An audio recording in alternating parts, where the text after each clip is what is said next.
My name is Marcus, and this story begins when I stepped into the life of my future wife, Elaine, and her daughter, Lily. I was 42, a senior manager at a mid-sized corporation, and for the first time in years, I felt like I had found something worth building again. Elaine was warm, kind, and ready to settle down after her divorce. Lily, her 14-year-old daughter, was a different story. From the moment we met, I could sense her resistance, a quiet, simmering defiance that I knew would take time to overcome. At first, I chalked it up to her age. Teenage years are tough on everyone, right?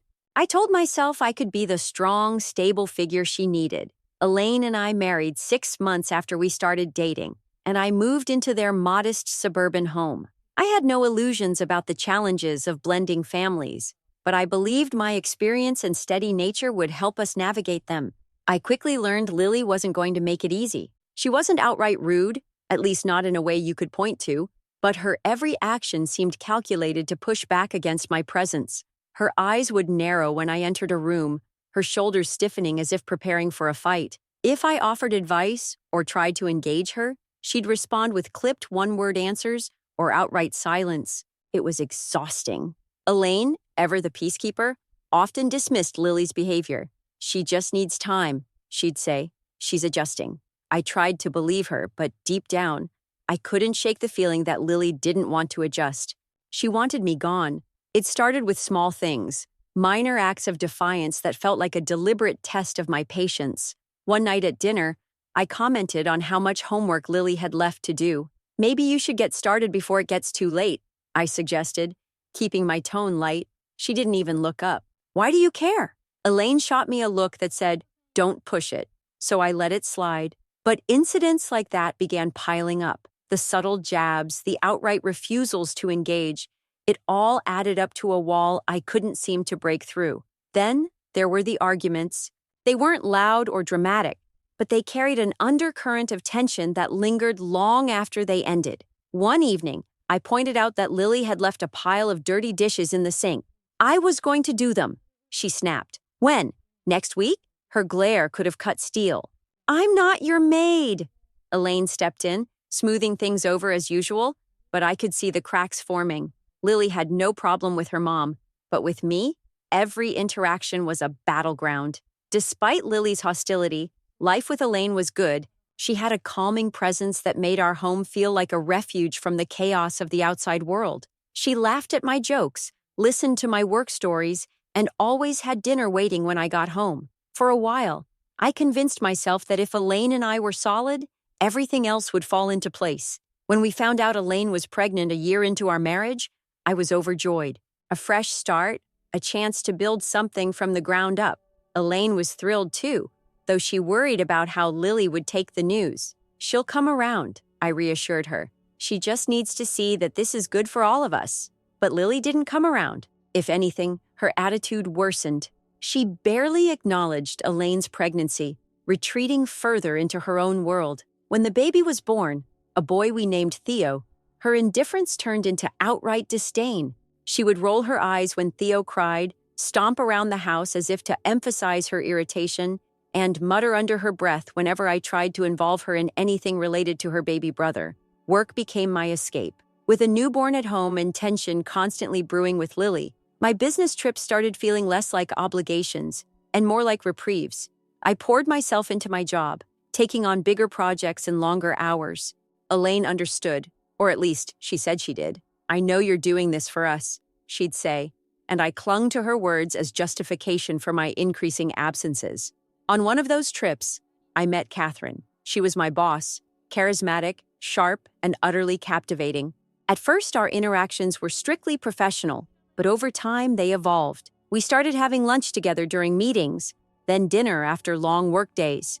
She had a way of making me feel seen, appreciated, in a way I hadn't felt in years. I didn't plan for it to happen. I told myself I was just venting, sharing frustrations with someone who understood the pressures of work and family. But one evening, after a particularly stressful day, she kissed me, and I kissed her back. The affair was a gradual slide rather than a conscious decision. At first, it was a distraction, a way to escape the mounting frustrations at home. But Catherine offered more than just an escape. She offered validation. She admired my ambition, laughed at my jokes, and treated me like someone worth respecting. With her, I wasn't the stepdad trying and failing to win over a resentful teenager. I was just Marcus. Balancing the two worlds wasn't easy, but I thought I was managing it well. Elaine didn't question my business trips, and Catherine never suspected I had a family back home. It was a precarious balancing act, but I told myself it was worth it. I deserved happiness, didn't I? But deep down, I knew it couldn't last. Lies have a way of unraveling, no matter how carefully you weave them. And with Lily watching my every move, I should have known my double life was on borrowed time. The balancing act began to take its toll. At home, Theo was growing fast, and Elaine was caught up in the whirlwind of motherhood. While she doted on our son, she also seemed to sense the increasing distance between us. I brushed off her questions with excuses. Work was hectic. The new regional project demanded more of my time, and I was doing it all for our family. She believed me because she wanted to believe me. Lily, however, was not so easily fooled. If Elaine noticed my extended business trips or my distracted demeanor, she chalked it up to the pressures of my job. Lily, on the other hand, watched me with eyes that felt like they could peel back my skin and see the secrets I was trying to bury. She didn't say anything outright, but her silence was more unsettling than any accusation could have been. The trip that would set everything in motion wasn't supposed to happen. It was a last-minute assignment, a week-long conference in another state that Catherine insisted I attend. "We'll have time to strategize about the next quarter," she'd said with a sly smile. I knew what she meant, and despite the gnawing guilt in my stomach, I agreed. The week was everything Catherine promised and more. We spent our days in meetings and our nights in hotel rooms, wrapped in the illusion of a life I could never fully have. She talked about the future, about how we'd eventually stop hiding, how we'd build something real together. I nodded along, even as I knew those promises would never materialize. The trip ended, and I returned home with a souvenir of sorts, a faint trace of Catherine's perfume on my clothes, and a growing sense of dread. I made sure to change into fresh clothes before I walked through the door, but Lily's eyes still narrowed when I set my suitcase down in the hallway. "You're back," she said flatly, arms crossed. "How was your trip?" "Busy," I replied, forcing a smile. "A lot of work to catch up on." Her gaze lingered on me for a moment longer before she turned and walked away. The unease in my stomach churned. Looking back, I should have been more careful. It wasn't just Lily's suspicion that should have worried me. It was the little details I overlooked. A text notification from Catherine that popped up at the wrong time. A hotel receipt was left in my work bag. A slip of the tongue when I mentioned something Catherine and I had discussed, framing it as a work conversation. Lily's curiosity grew sharper. She started asking questions, not directly about Catherine, but about my trips, my schedule, the things I'd supposedly been doing. I tried to deflect, but she had a way of making her questions sound innocent, while her eyes told a different story. One evening, while Elaine was putting Theo to bed, Lily cornered me in the kitchen. "Where do you really go on your trips?" she asked, her tone casual, but her eyes piercing. "To work, Lily," I said, a touch too quickly. "That's what business trips are for." She leaned against the counter, studying me like she was a prosecutor and I was a witness under oath. "And who do you work with?" I felt the walls closing in. "A team of people. It's complicated, Lily. You wouldn't understand." "Try me." The challenge in her voice made my temper flare. "I don't have time for this," I snapped, grabbing my coffee mug and storming out of the kitchen. I could feel her eyes on my back, and I knew I hadn't convinced her of anything. If Lily was suspicious, Elaine was oblivious. Or at least, she pretended to be. I wanted to believe she didn't see the cracks forming, but a part of me knew she was choosing not to look. We stopped talking the way we used to. Conversations were surface level, revolving around Theo, grocery lists, or plans for the weekend. One night, as we lay in bed, she turned to me with a softness in her voice that made me feel both guilty and defensive. "Are you happy, Marcus?" The question caught me off guard. "What do you mean?" She hesitated, her fingers tracing circles on the bedsheet. "I mean, with us, with everything. You've been so distant lately." "I'm just tired," I said, avoiding her gaze. "Work's been brutal." She nodded, but her expression didn't change. "I miss you," she said quietly. I wanted to tell her I missed her too. I wanted to reach for her, to erase the distance I'd created, but I didn't.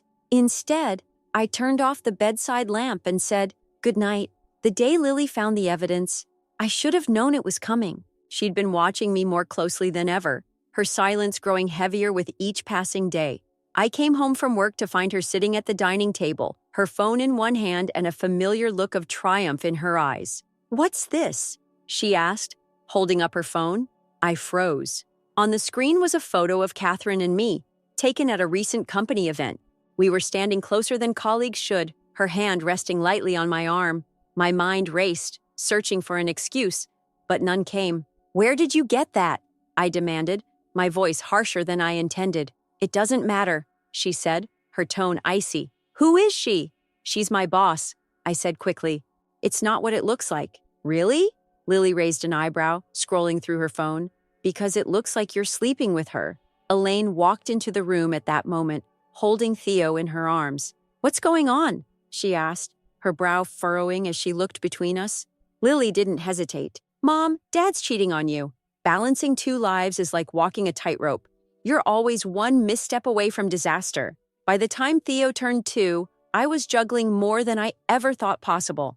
At home, I was the dutiful husband, working hard to provide for Elaine and the kids. With Catherine, I was the attentive partner, the man who shared her dreams of a future together. The strain of keeping those worlds separate was growing, but I told myself I could handle it. Elaine didn't question my frequent trips, chalking them up to the demands of my job. "You're working so hard for us," she'd say, her voice filled with gratitude. It made me feel equal parts proud and guilty. Lily, however, wasn't so easily convinced. Lily had always been perceptive, far more than most teenagers. Her quiet, watchful nature made her harder to read, but I could feel her eyes on me whenever I came home from a trip. She didn't say much, but her silence was heavy, charged with an unspoken challenge. One evening, as I unpacked my suitcase in the bedroom, she appeared in the doorway. "Another business trip, huh?" she asked, her tone dripping with skepticism. "Yes, Lily," I said, not looking up.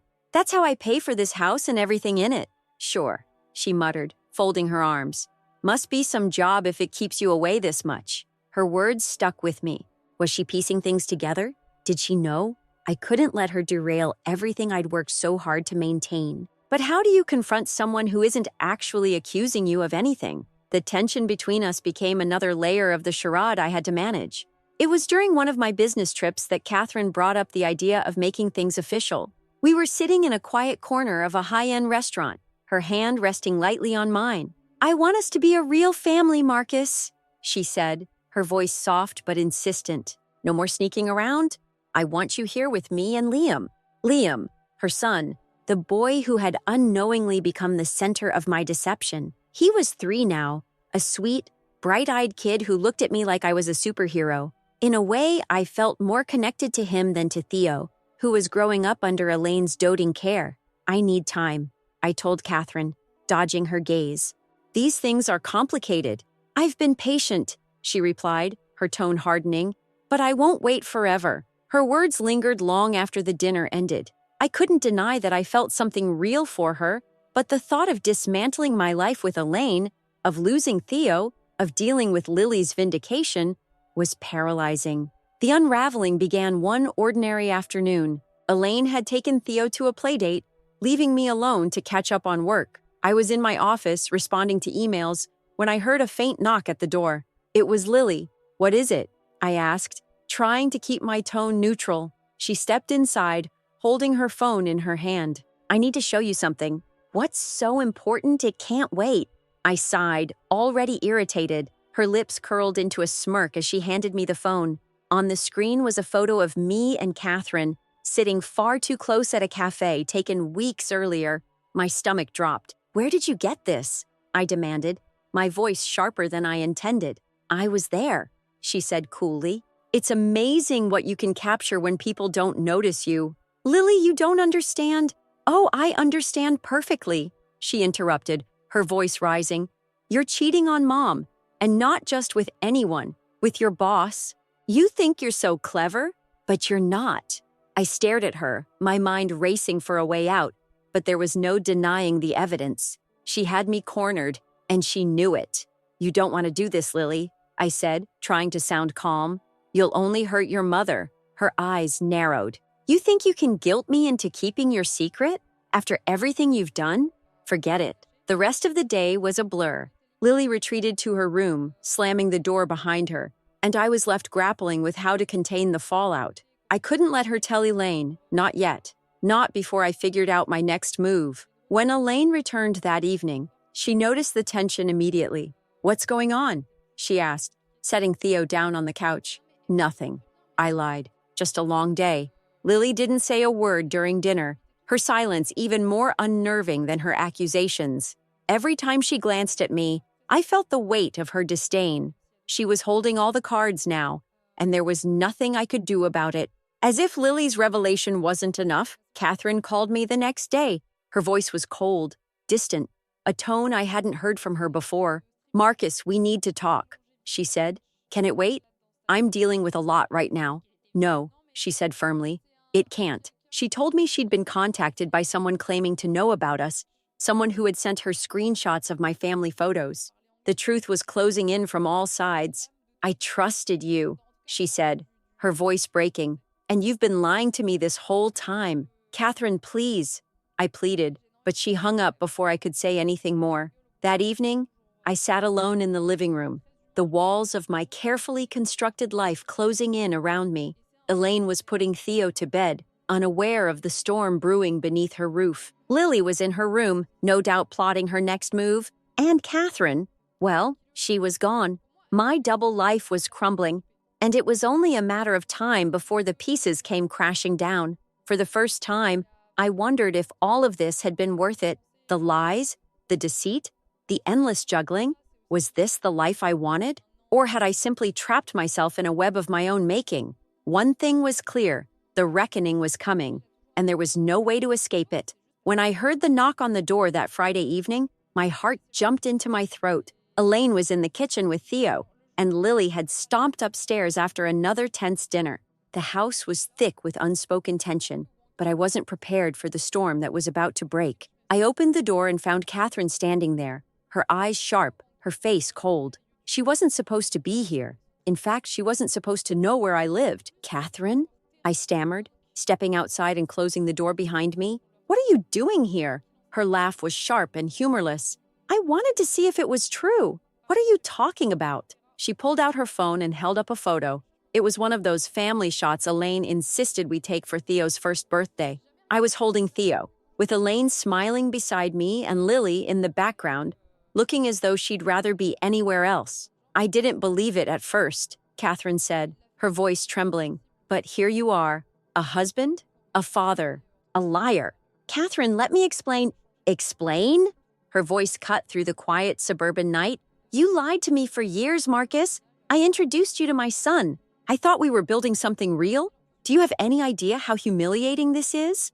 I glanced back at the house, terrified that Elaine would hear us. Keep your voice down, I hissed. Please. Oh, now you care about appearances? Spare me. She shoved the phone back into her pocket. I'm done, Marcus. Done with your lies, your excuses. I've already spoken to HR. You're finished at Richmond Technologies. What? My stomach dropped. Catherine, don't do this. Let's talk. There's nothing to talk about. I should have seen this coming, but I didn't want to believe it. I thought you were different. She turned and walked back to her car, leaving me standing there in stunned silence. As her taillights disappeared down the street, I felt a cold weight settle in my chest. This was bad, really bad. But the worst was yet to come. When I stepped back inside, Elaine was waiting for me in the hallway. Theo balanced on her hip. Who was that? She asked, her tone casual but her eyes suspicious. Just someone from work, I lied, forcing a smile. Nothing important. Her gaze lingered on me for a moment, but she didn't press further. I thought I was in the clear until the following morning. I woke to the sound of Elaine's voice, sharp and cutting, coming from downstairs. As I crept to the top of the stairs, I realized she was arguing with Lily. Where did you get these? Elaine demanded. I took them at the cafe, Lily shot back. He was there with her, Mom. He's been lying to you. Enough, Lily. I don't want to hear another word. I hurried downstairs, trying to compose myself. What's going on? Elaine whirled around to face me, holding up Lily's phone. On the screen was a photo of me and Catherine at the cafe, leaning in close over a table. Care to explain this?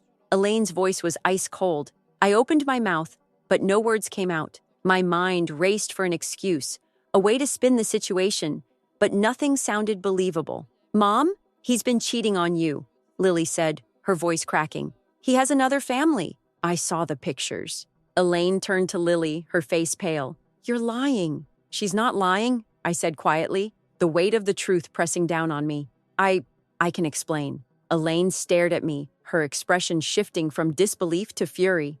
You can explain? You think there's any explanation for this? It's not what you think, I started, but Lily cut me off. It's exactly what she thinks. He has a son with her, Mom. They're engaged. He's been living a double life. Elaine's face crumpled, and for a moment I thought she might collapse. She handed Theo to Lily, who took him upstairs without a word, leaving us alone in the kitchen. How long? Elaine asked, her voice barely above a whisper. Elaine, how long, Marcus? 2 years, I admitted, my voice hollow. But it's over. It's been over for months. She let out a bitter laugh. Over. You think that makes this okay? You lied to me, to our son, and to this family. You made a fool out of me. It was a mistake, I said, reaching for her. I got caught up, but it didn't mean anything. She stepped back, her eyes blazing. Didn't mean anything? You had a child with her, Marcus. You built a life with her while pretending to care about this one. I opened my mouth to respond, but the words wouldn't come. What could I say? She was right. I want you out, Elaine said finally, her voice shaking. Take your things and leave. You don't mean that, I said, desperate now. Elaine, think about Theo. Think about us. We can work through this. No, Marcus, she said, her tone firm. You've already destroyed us. That night, I packed a bag and left. Lily watched from the top of the stairs, her expression unreadable as I walked out the door. Elaine didn't say goodbye, and I didn't blame her. I checked into a motel on the outskirts of town, my mind racing. My marriage was over, my job was gone, and my life was unraveling faster than I could piece it back together. For years, I had juggled 2 lives, convinced I could keep them separate. But now, both had crumbled, leaving me with nothing but regret. And the worst part? I had no one to blame but myself. The motel room was suffocating, its beige walls and stained carpet closing in on me. The silence was the worst part, broken only by the hum of the mini fridge. I sat on the edge of the bed, staring at my phone, its screen dark and still. No calls, no messages. I was completely alone. Elaine's words replayed in my mind on a cruel loop. You've already destroyed us. And she was right. I had destroyed everything. My marriage, my family, my job, all because I thought I could have it all without consequence. The following week, I received an official letter from Richmond Technologies. Catherine hadn't wasted any time. The company conducted an internal investigation, uncovering inconsistencies in my expense reports and violations of company policies. I wasn't just fired, I was blacklisted. My professional reputation, carefully built over years, was now in shreds. I tried reaching out to Catherine, but she blocked me on every platform. She was done with me, and rightfully so. The woman I had convinced to build a life with me now saw me for what I was, a liar and a user. Unemployed and untouchable in my industry, I applied for every job I could find. Sales associate, delivery driver, anything to keep me afloat. Each rejection email felt like another nail in the coffin of the life I'd once taken for granted. Elaine refused to speak to me. I called, texted, and even showed up at the house once, but she slammed the door in my face before I could get a word out. I'd hoped to see Theo, but Elaine made it clear that my betrayal wasn't something she could forgive, let alone forget. Lily was another story. She didn't block me, but her silence was louder than any words. I couldn't blame her.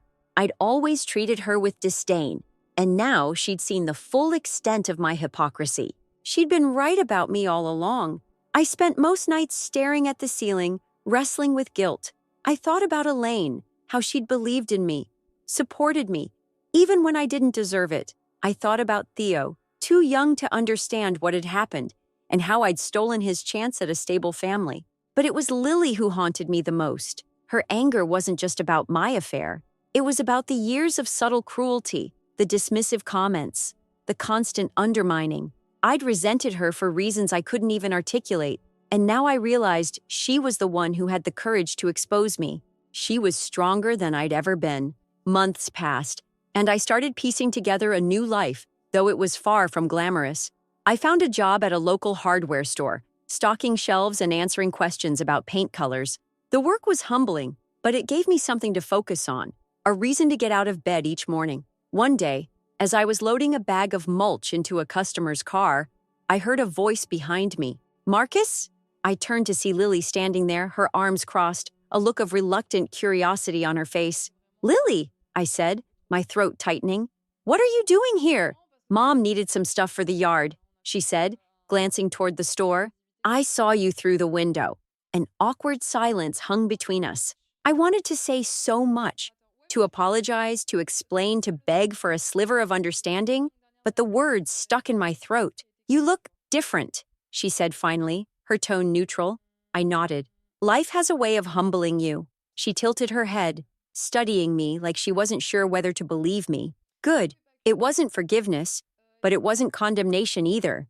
It was something in between, a thread of acknowledgement that maybe, just maybe, I could change. After that encounter, I started to find a strange sense of purpose in my new life. It wasn't the life I'd planned or wanted, but it was the one I had. I began attending counseling, unpacking the choices that had led me here. The sessions were painful but necessary, forcing me to confront the man I'd become and the damage I caused. Every paycheck went toward paying down the debts I'd accrued during my double life. I didn't have much left over, but for the first time, I felt a flicker of pride in earning an honest living, however modest. One evening, as I sat in my small, sparsely furnished apartment, I received a text. It was from Lily. "I don't forgive you," it read, "but I appreciate you owning up to what you've done. Maybe one day we can have a real conversation." I stared at the screen for a long time before typing back, "Thank you. I hope so too." It wasn't a reconciliation, but it was a start. And for someone like me who had spent so long running from responsibility, a start was more than I deserved. The fallout was swift and unforgiving. Elaine packed a bag that same night, her face streaked with tears, and took Theo to her sister's house. She didn't say much, just that she needed space to think. Lily stayed behind, her eyes following my every move like a hawk circling its prey. I tried to reason with her, but she wouldn't give me the satisfaction of an argument. Her silence spoke volumes. I returned to an empty house the next day. Elaine hadn't come back, and there was no word from her. The silence was deafening, the weight of what I'd done pressing down on me. I buried myself in work, trying to drown out the guilt, but it didn't take long for the repercussions to hit me professionally too. Catherine wasn't one to take betrayal lightly. When she found out I'd been exposed, she distanced herself from me almost immediately. Rumors began to circulate at work, whispers in the hallways, sidelong glances during meetings. The same charm that had once opened doors for me now felt like a target on my back. It didn't take long before HR called me in, citing performance issues and reputational concerns. A severance package was handed over, along with a non-disclosure agreement. Just like that, the career I'd spent years building was gone. When Elaine finally called, it wasn't to reconcile. She wanted to discuss custody arrangements for Theo. Her voice was cold, distant, like she was speaking to a stranger. "I can't believe I trusted you," she said at one point, and the pain in her voice was sharper than any accusation. She didn't yell. She didn't have to. Every word was like a nail in the coffin of our marriage. "I want to make it right," I told her. "For you, for Theo." "It's too late for that, Marcus," she replied. "The best thing you can do for us now is stay out of our way." Lily was the last to leave. She packed her things quietly, not bothering to acknowledge me as she carried box after box to her car. When she finally turned to face me, her expression was unreadable. "You know, I used to think you were just a jerk," she said, "but now I realize you're worse than that. You're a coward." I didn't respond. What could I say? She was right. "You don't just hurt people, Dad," she continued, her voice steady but laced with bitterness. "You destroy them. And the worst part is, you act like you're the victim when it all comes crashing down." Her words stayed with me long after she drove away. The house felt like a mausoleum, every room echoing with the ghosts of what I'd lost. Months passed, and life moved on, at least for everyone else. Elaine filed for divorce, and the proceedings were straightforward, devoid of drama. She had no interest in fighting me for anything because she already had everything that mattered: Theo and her dignity. Lily moved in with her dad, and while she didn't block my number, she never answered my calls. Catherine, for her part, cut all ties. The last I heard, she'd stepped down from her position and moved to another city. I didn't try to contact her. What would be the point? I took a job at a smaller firm, far removed from the corporate world I once thrived in. The pay was modest, but it was enough to cover the essentials. My days became a monotonous cycle of work and solitude, punctuated by the occasional email from my lawyer or a brief impersonal text from Elaine about Theo's school schedule. Sometimes, late at night, I'd stare at the empty ceiling and wonder how things could have been different. What if I'd been honest from the start? What if I'd chosen my family over my ambition? These were questions with no answers, only regrets. The life I'd built on lies had crumbled, leaving me to sift through the rubble alone. But the truth was, I didn't deserve anything else. Not Elaine's forgiveness, not Lily's respect, not the perfect life I'd tried to orchestrate. I'd gambled with the people I claimed to love and lost. That was my reality now, and I had no one to blame but myself. The house is quiet these days, too quiet. I keep the TV on most nights just to drown out the silence. The walls don't hold the warmth they once did, and the laughter that used to fill the air is a distant memory. I've learned to live with the emptiness, though it's a poor substitute for the life I once had. Some nights I think about reaching out to Elaine or Lily to apologize, to beg for a second chance, but I know better. They've moved on, and I'm just a cautionary tale in their lives now, a reminder of what not to accept, of what they're better off without. And so, I sit in the house I no longer deserve, living a life of quiet penance. Because in the end, the truth may have set them free, but it left me trapped in the prison of my own making.